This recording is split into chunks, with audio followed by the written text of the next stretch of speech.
तो बात करते हैं यार एंटी डिफेक्शन लॉस की। ओके, सो जो एंटी डिफेक्शन लॉस थे, ये जो प्रोविजंस थे, वो पहली बार इंट्रोड्यूस कब किया गया?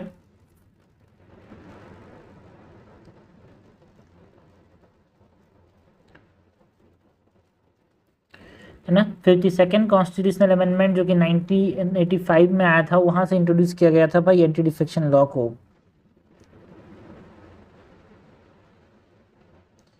Introduced in 52nd Constitutional Amendment Act of 1985 and added to 10th schedule of the Constitution, and इसने मॉडिफिकेशन किया भाई, इसको मॉडिफाई किया गया इन 91st कॉन्स्टिट्यूशनल अमेंडमेंट जो कि 2003 में हुआ था।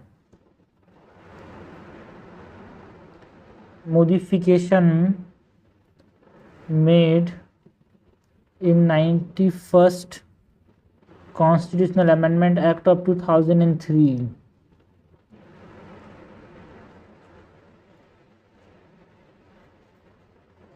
ओके, एंड ये जो एंटी डिफेक्शन लॉस था, इसमें क्या क्या प्रोविजंस आए भाई? उसके प्रोविजंस, अगर एक्ट के प्रोविजंस की बात करें, प्रोविजंस ऑफ द एक्ट की बात करें,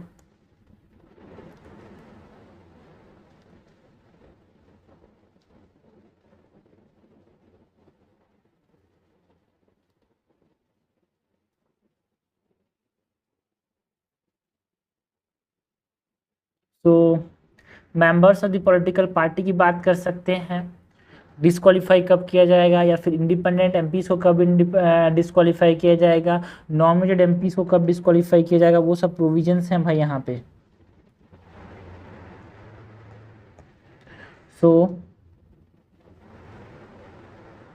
members of a political party, सो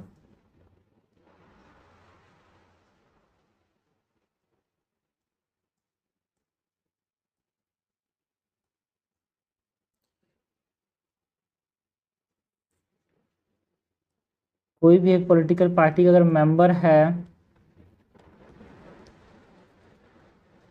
उसको डिस्क्वालीफाई किस ग्राउंड पे किया जाएगा? डिस्क्वालीफाइड इफ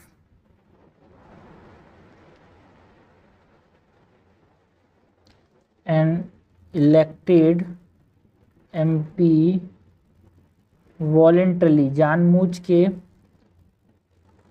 गिव अप कर देता है किसी मेंबरशिप का, एक पॉलिटिकल पार्टी का मेंबरशिप को, ऑफ हिज पॉलिटिकल पार्टी, या फिर कोई भी एमपी जो है ये एब्सटेन कर देता है फ्रॉम वोटिंग या फिर against the political party direction. तो इफ एन एमपी वोट्स और abstains from voting against parties direction, जो पार्टी बोले कि तुम इसको ऐसे वोट करना है ना, विप के अगेंस्ट अगर कोई वोट करता है तो उसको क्या कर दिया जाएगा? डिस्क्वालीफाई कर दिया जाएगा यार। सो ये हमारे पास एक कोई मेंबर है पॉलिटिकल पार्टी का, उसको गिव अप मतलब उसको निकाल देना का क्राइटेरिया है भाई।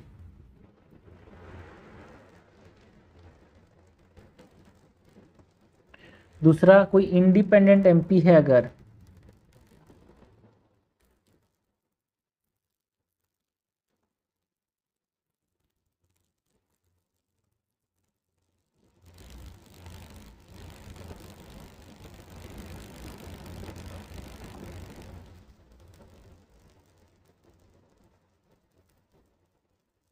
अगर कोई इंडिपेंडेंट एमपी किसी पॉलिटिकल पार्टी को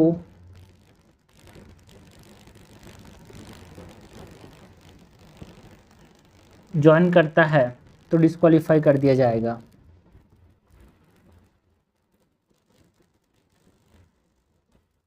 disqualified if they join any political party. Because आप समझना, लोगों ने उनको क्यों वोट दिया भाई, सोच कि भाई ये किसी और पॉलिटिकल पार्टी को ज्वाइन नहीं करेंगे, है ना, खुद का एक इंडिपेंडेंट आदमी है इसीलिए वोट किया था। और अगर किसी पार्टी का, है ना, गिव अप करता है मेंबरशिप, तो लोगों ने वोट क्यों किया था उसको कि भाई कि एक पर्टिकुलर भाजपा को सपोज वोट किया तो भाजपा का इंसान है इसलिए वोट किया था, और उसको ज्वाइन करने के बाद गिव अप करता है, मतलब लोगों का जो विश्वास है कि भाजपा को देख के वोट किया था वो हट चुका है, तो इसलिए डिस्क्वालीफाई कर दिया जाएगा। ठीक है। नाउ इंडिपेंडेंट एमपी के बाद कोई नॉमिनेटेड एमपी है अगर,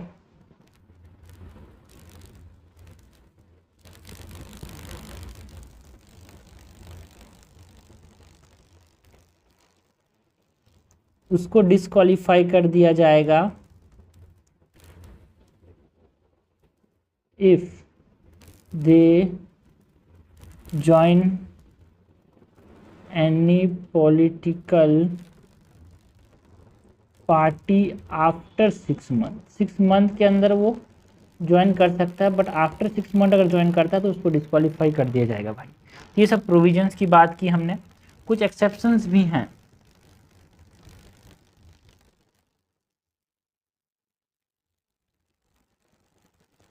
है ना,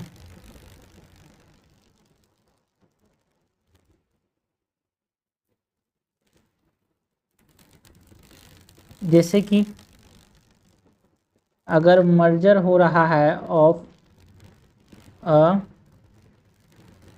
मेंबर, जो मेंबर है उसके पार्टी का मर्जर हो रहा है विथ अनदर पार्टी, है ना, and 2/3 of the party members agreed है उसमें, तो डिस्क्वालीफाइड नहीं किया जाएगा।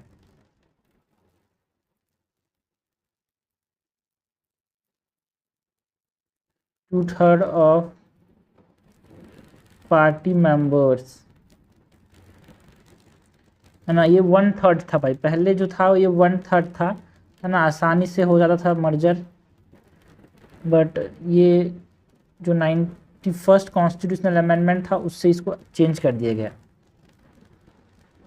अगर 2/3 मेंबर एग्रीड कर लिए जा रहे हैं तो वो डिस्क्वालीफाइड नहीं किया जाएगा यार, जो मेंबर्स हैं किसी और पार्टी के, किसी और पार्टी में ज्वाइन कर रहे हैं तो एक तरह से पार्टी को छोड़ रहे हैं ना भाई, तो भी डिस्क्वालीफाइड नहीं किया जाएगा।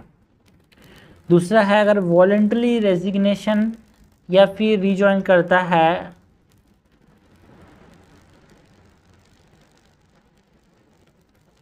कोई इंसान पॉलिटिकल पार्टी को, presiding officer of the house, है ना, या फिर वॉलंटरी, मतलब एक तरह से वॉलंटरी रिजाइन कर रहा है, जानबूझ के रिजाइन कर रहा है, फिर रीज्वाइन कर रहा है पार्टी बाय अ मेंबर जिसको प्रिसाइडिंग ऑफिसर के तौर पे इलेक्ट किया गया था, तो वो यहाँ पे डिस्क्वालीफाइड नहीं किया जाएगा, बिकॉज वो इंटीग्रिटी एंड इम्पार्शलिटी, मतलब डिग्निटी एंड इम्पार्शलिटी को मेंटेन करने के लिए छोड़ रहा है ना भाई, सो उसको भी डिस्क्वालीफाइड नहीं किया जाएगा।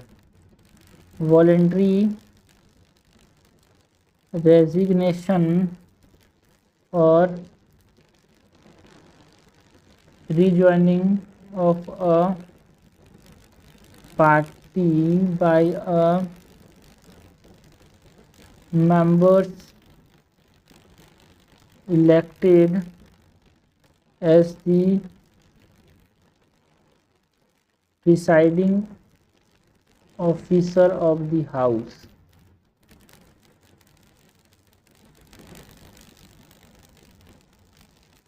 to uphold the dignity and impartiality of the office,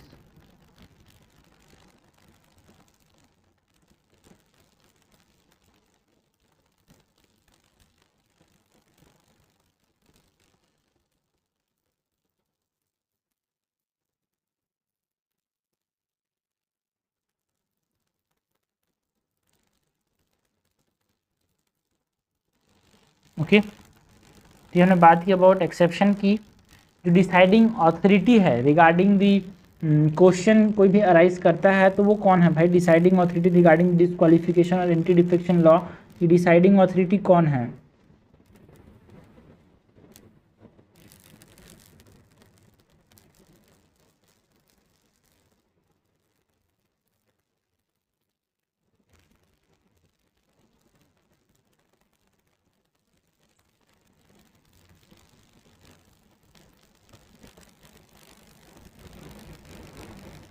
है ना। और कोई भी क्वेश्चन आता है, एनी क्वेश्चन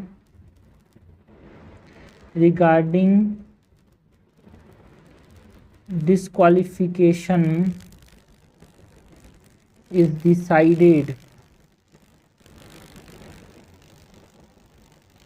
by, जो प्रीसीडिंग ऑफिसर है वो डिसाइड करेगा यार, ऑफ द हाउस। लेकिन कोई टाइम लिमिट नहीं है भाई, याद रखना। अगर कोई आपसे पूछे कि विद टाइम लिमिट कि वो कितने दिन में डिसाइड करेगा, तो ऐसा नहीं है भाई। प्रीसीडिंग ऑफिसर डिसाइड करता है, उसके पास कोई टाइम लिमिट नहीं है कि इस लिमिट के अंदर उसको डिसाइड करना है कि डिस्क्वालिफिकेशन का क्वेश्चन सही कि गलत है। ठीक है।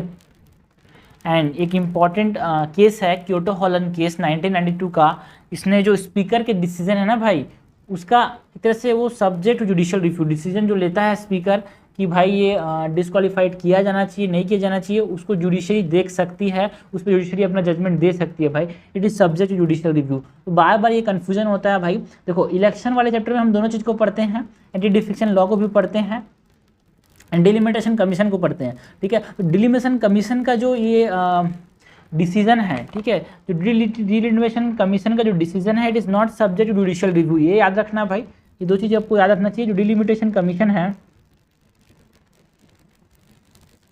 इसका जो डिसीजन है, it is not subject to judicial review. ठीक है। बट जो ये हमने बात की अबाउट व्हाट, हमने बात की अबाउट जो एंटी डिफेक्शन लॉ है, इसका जो डिसीजन है, स्पीकर का जो डिसीजन है, it is not immune to judicial review. यहाँ पे जुडिशियल रिव्यू किया जा सकता है। ओके। ये दोनों चीज़ें यहाँ पे कन्फ्यूजन होता है, जो कि हमको नहीं होना चाहिए। ठीक है। क्योटो हॉलन केस ऑफ 1992, इसमें जो डिसीजन है of the speaker is subjected to judicial review।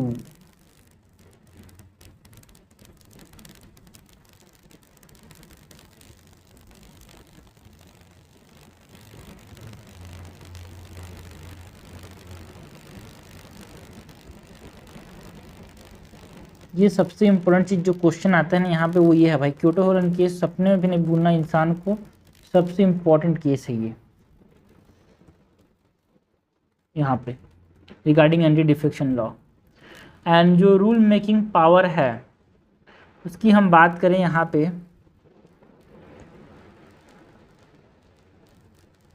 Regarding anti defection law, तो वो किसके पास है भाई? Rule making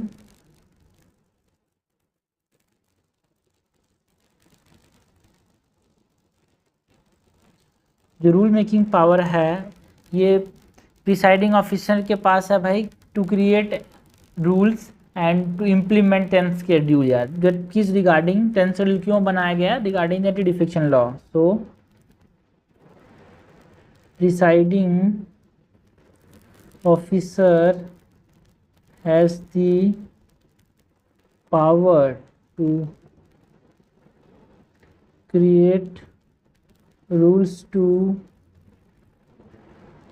implement 10th schedule।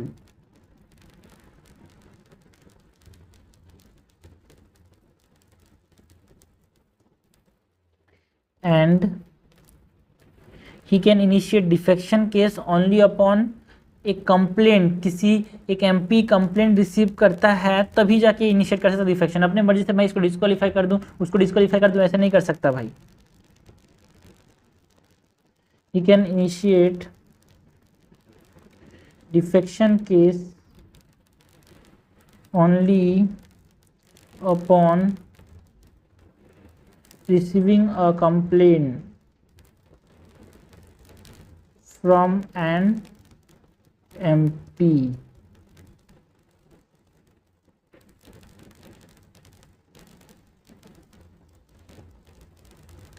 okay, and before reaching a decision he should provide the complaining opportunity की वो अपना एप्लीकेशन सबमिट कर सके, अपना जो कारण है, अपना जो व्यू है वो बता सके, जो जिसको डिस्क्वालीफाई करने की बात हो रही है, ठीक है।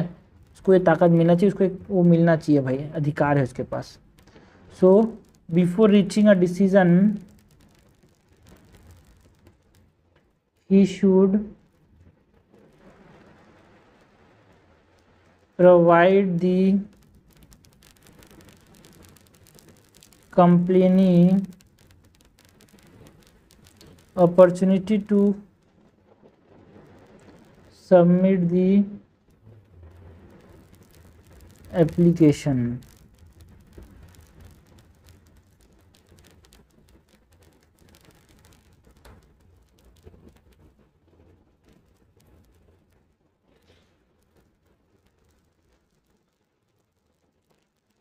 ओके, ये हमने बात की about the anti defection law यार, provisions of the act, deciding authority कौन है, एक्सेप्शंस की बात की, कुछ रूल मेकिंग पावर जो कि किसके पास होता है, प्रिसाइडिंग ऑफिसर्स के पास, वो सब हमने देखा यार।